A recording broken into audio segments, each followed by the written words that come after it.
Haya, karibu tena. Leo umeleta mada nzito kweli kweli. Tunaangazia unabii wa Danieli sura ya 7. Yeah. Na maandiko yako yanadai huu unabii si historia tu, bali ni kama ramani ya matukio. Hasa Kuanzia zama za kale hadi kwenye kilele cha mzozo wa mwisho wa dunia. Kwa hiyo leo tunakuwa kama wapelelezi, ni njia nzuri ya kuitazama. tukiunganisha dondoo za miaka zaidi ya 2,500 iliyopita. Hebu tuone kama tunaifumbua hii ramani. Na kinachovutia katika uchambuzi uliotupatia ni jinsi maono haya, yani hayatazamwi kama matukio yaliyokwisha, Sawa. bali ni mfululizo unaoendelea. Kila mnyama anawakilisha dola kuu, lakini hoja inajengeka hadi kwenye yule wa mwisho, Yule mnyama wa 4. na ile pembe ndogo ambayo inatupeleka moja kwa moja kwenye mjadala mzito wa kiteolojia Kuhusu ibada, sheria na hasa Sabato. kabisa. Sawa, basi hebu tuanze mwanzo kabisa. Maono yenyewe yanafunguka kwa picha ya kushangaza sana. Inatisha kidogo. Danieli anaona pepo 4 za mbinguni zikivuma juu ya bahari kuu, na kutoka kwenye ile bahari iliyochafuka wanatoka wanyama 4. Wanyama wakubwa na wa ajabu. Kabla hata hatujaingia kwa wanyama wenyewe, vyanzo vyako vinatoa maana kwa hizi ishara. Ndiyo, na hapa ndipo msingi ulipo. Kuelewa hizi ishara za mwanzo ni muhimu. Mtazamo uliopo ni kwamba kila kitu kina maana. Zile pepo au upepo zinatafsiriwa kama malaika wanaotekeleza mapenzi ya Mungu. Sawa. Bahari inawakilisha mataifa ya dunia, yaani watu wengi katika hali ya machafuko. Na yule mnyama? Mnyama ni ishara ya ufalme au mamlaka ya kisiasa. Kwa hiyo picha inayojengeka hapa ni kwamba historia ya dunia, kuimuka na kuanguka kwa falme, si jambo la nasibu. Sio nasibu kabisa. Kutoka kwenye mtazamo huu, ni mpango wa kimungu unaoendeshwa. Hasa ni kama unaangalia historia kutoka jukwaa la mbinguni badala ya hapa ardhini. Basi wacha tuanze na mnyama wa kwanza, simba mwenye mabawa ya tai. Hii ni ishara inayojulikana. Inajulikana sana. Vyanzo vyako vinamtambulisha huyu moja kwa moja kama ufalme wa Babeli. Babeli. Na ishara inafaa kabisa. Simba ni nguvu, mabawa ya tai ni kasi. Kasi ya Nebukadneza kuteka dunia. Na inalingana na ile sanamu ya Danieli sura ya 2, kichwa cha dhahabu. Kichwa cha dhahabu. Ufalme wa kwanza wenye utukufu. Sawa.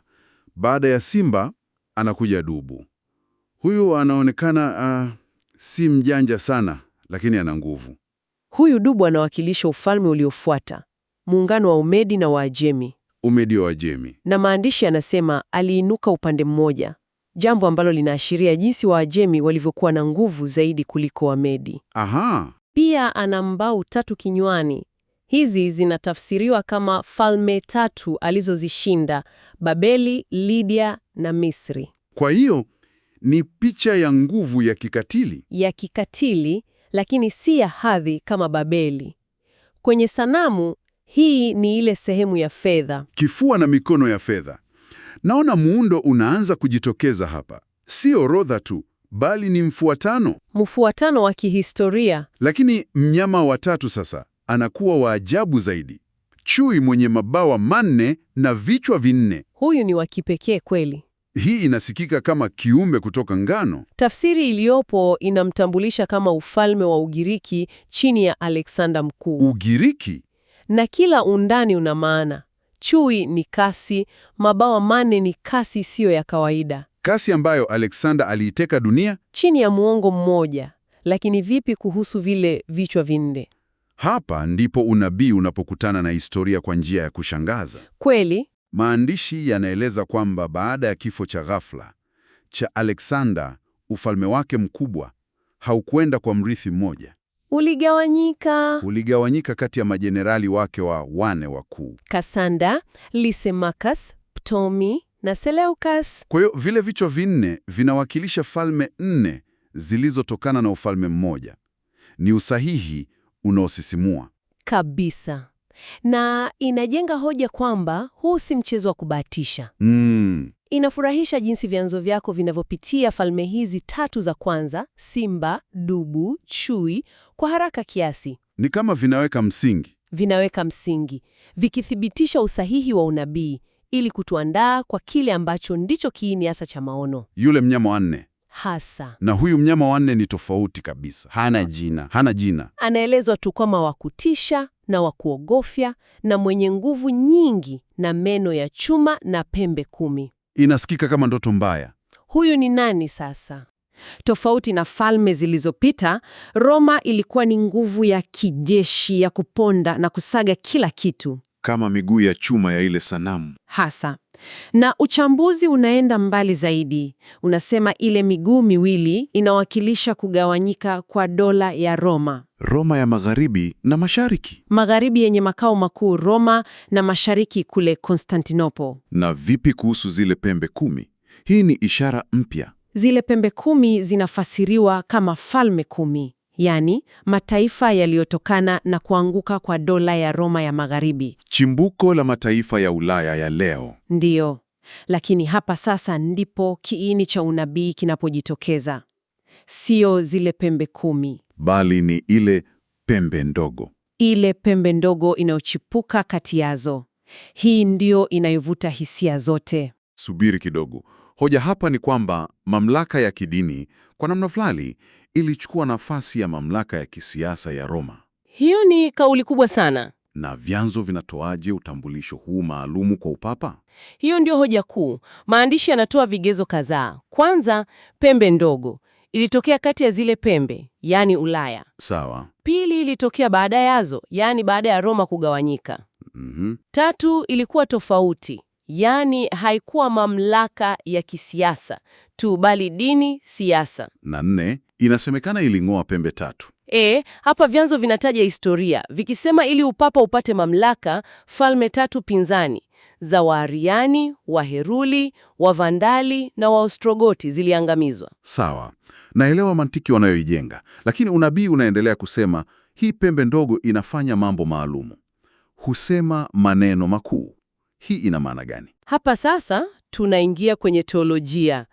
Kulingana na maandishi yako, haya maneno makuu yanafasiriwa kama kufuru. Na kufuru sio tu kutukana.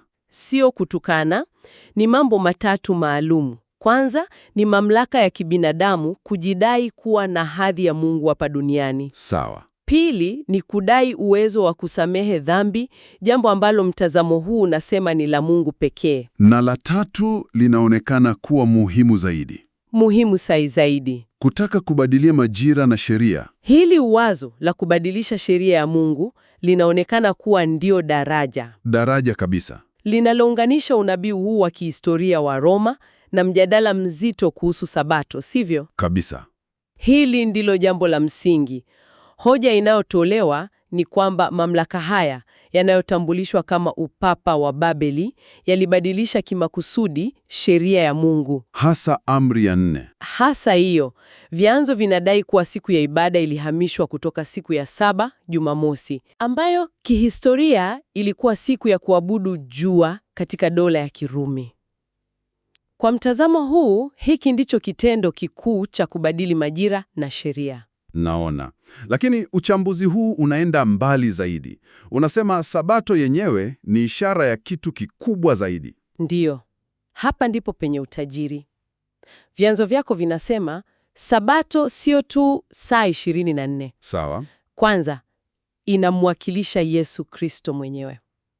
Yeye ndiye Bwana wa Sabato na pumziko la kweli. Pumziko kutoka kwenye kazi za kujaribu kujiokoa. Hasa. Pili, ni ishara ya pumziko la baadaye, ule ufalme wa miaka 1000. Na kuna maana ya 3 ambayo ni ya kipekee na ya kushangaza sana. Maandishi yako yanaita Sabato siku ya kuadhimisha hukumu ya Shetani. Hii ni kauli nzito. Inamaanisha nini? Mantiki yake ni hii. Kama Sabato ya uumbaji ilikuwa ukumbusho wa kazi ya Mungu iliyokamilika, Sawa. vivyo hivyo, Sabato ya kiunabii ni ishara ya uhakika wa kukamilika kwa mpango mzima wa ukombozi. Na sehemu ya mwisho ya mpango huo ni hukumu ya Shetani. Hukumu ya mwisho kwa chanzo cha uovu. Kwa hivyo, kushika Sabato kiroho ni kukiri kwamba Mungu anadhibiti mambo na hukumu ya Shetani ni hakika. Okay, sasa naanza kuona uhusiano wanaoujenga. Wanadai kwamba Sheitani akitumia mamlaka ya kidunia anapojaribu kubadilisha Sabato, Yaani, anachofanya kiuhalisia ni kujaribu kufuta ushahidi wa hukumu yake mwenyewe. huo ni mlinganisho mzuri sana, na vyanzo vyako vinatumia mlinganisho mwingine. Mfalme Nebukadreza, baada ya kuonyeshwa kwamba ufalme wake wa dhahabu utaisha, alijenga sanamu ya dhahabu tupu, Kitendo cha ukaidi. cha ukaidi wa wazi, akisema ufalme wangu hautapita kamwe. Vivyo hivyo, jaribio la kubadili Sabato linaonekana kama kitendo cha ukaidi. Hii inazua swali la kimatendo ambalo najua linakugusa wewe unayesikiliza. Ikiwa Sabato ni muhimu hivi, je, waumini leo wafanye nini? Na hapa jibu katika maandishi haya linashangaza kidogo, Linashangaza kweli. kwa sababu baada ya kusisitiza umuhimu wake, hitimisho si kwamba kila mtu aanze kushika Jumamosi kisheria. Hapana. Badala yake linasema kupitia Roho Mtakatifu kila siku inakuwa Sabato kwa muumini, Pumziko la kweli halipatikani kwenye siku maalum. bali katika uhusiano wa kudumu na Yesu. Mkazo unahama kutoka kwenye sheria kwenda kwenye maisha ya kujitoa. Lakini, na hili ni lakini kubwa sana, kuna onyo kali linalofuata. Onyo kali. Maandishi yanasema ingawa kwa muumini kila siku ni pumziko, katika siku za mwisho kutakuwa na jaribio la kulazimisha ibada ya uongo. Inatabiriwa kwamba Sheitani atalazimisha siku ya ibada ya Sheitani. Na kuihusisha na kupokea chapa ya mnyama ile 666 ambayo itaambatana na uwezo wa kununua na kuuza Hapo ndipo mzozo wa mwisho unapofikia kilele. kabisa. Hoja ni kwamba mtihani hautakuwa ni siku gani unaiweka wakfu moyoni, bali ni siku gani utaitii hadharani chini ya shinikizo, Ni mtihani wa mwisho wa utii. wa utii na uaminifu kwa Mungu dhidi ya mwanadamu, hata kama gharama yake ni kifo. Sawa, hebu tuchukue pumzi kidogo hapa. Huu ni mfuatano wa matukio ya kina na ya kutisha.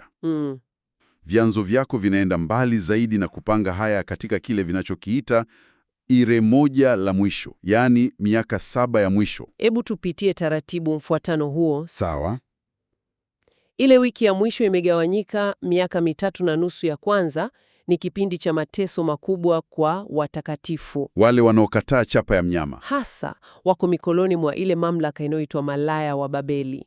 Ni kipindi cha majaribu makali. Na nini kinatokea mwishoni mwa hiyo miaka 3.5? Hapo ndipo tukio kubwa linapotokea. Watakatifu wanyakuliwa, yani wanachukuliwa juu mbinguni. Katikati ya ile wiki. Ndiyo, na mara tu baada ya hapo, mapigo 7 ya ghadhabu ya Mungu yanaanza kumwagwa duniani. Kwa hiyo waumini hawatakuwepo wakati wa ghadhabu. Kulingana na mtazamo huu, hawapo. Baada ya mapigo hayo, kuna mgeuko mwingine wa kushangaza. Muungano unavunjika. Maandishi yanaeleza kwamba yule mnyama mwekundu, serikali ya kidunia, anamgeuka na kumwangamiza yule mlaya wa Babeli. Ni picha ya usaliti wa mwisho. Mfumo wa kisiasa unaangamiza mfumo wa kidini uliokuwa unautumia. Na baada ya machafuko hayo yote, Ndipo kilele cha historia kinapofika.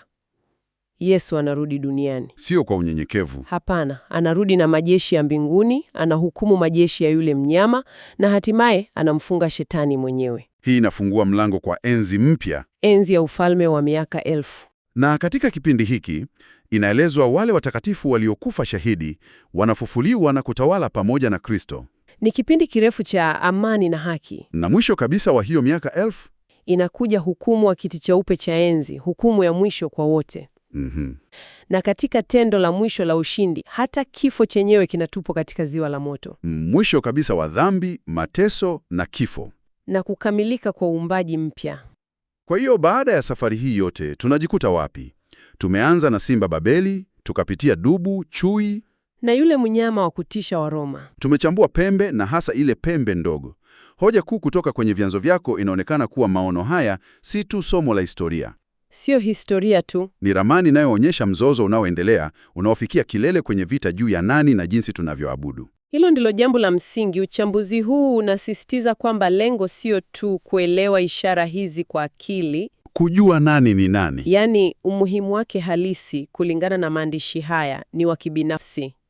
Ni kuelewa kwamba pumziko la kweli, ile sabato ya kweli, linapatikana katika uhusiano wa kibinafsi na Yesu. Na ni uhusiano huo ndio unaotoa nguvu. Nguvu ya kiroho ya kusimama imara wakati wa majaribu ya mwisho yaliyotabiriwa. Na chanzo chako kinahitimisha kwa wazo zito sana, linalorudisha kila kitu kwenye maisha ya kila siku. Kabisa. Kinasema kushika Sabato kweli sio kutenga siku moja, bali ni hali ya kudumu ya moyo.